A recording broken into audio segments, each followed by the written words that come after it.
La crypto-monnaie expliquée en moins de 5 minutes, c'est parti, go!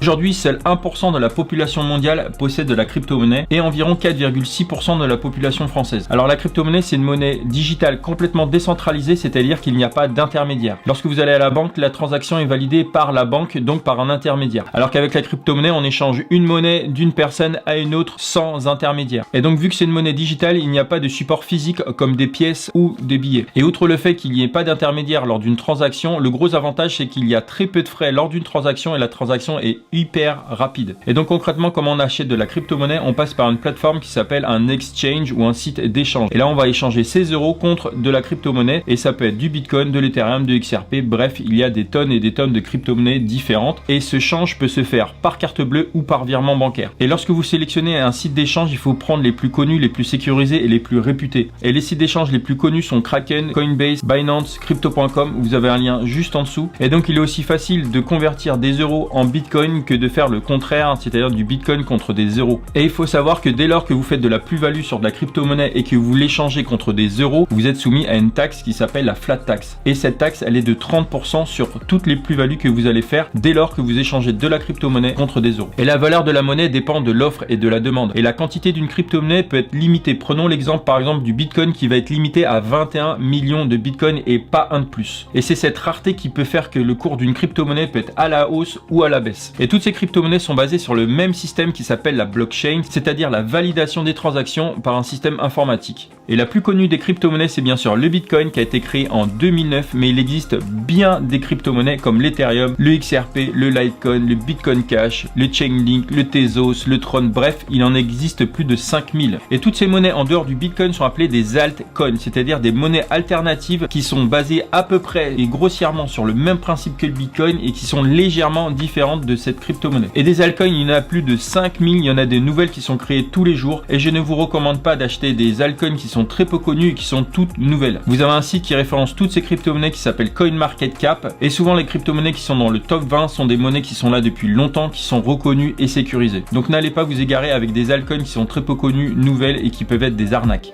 Alors qu'avant la crypto-monnaie était considérée comme un simple outil de spéculation puisqu'on ne pouvait pas réellement acheter de biens et de services via la crypto-monnaie, et bien maintenant ça commence à se démocratiser parce que beaucoup de plateformes comme Binance ou Crypto.com proposent une carte bancaire, donc une carte de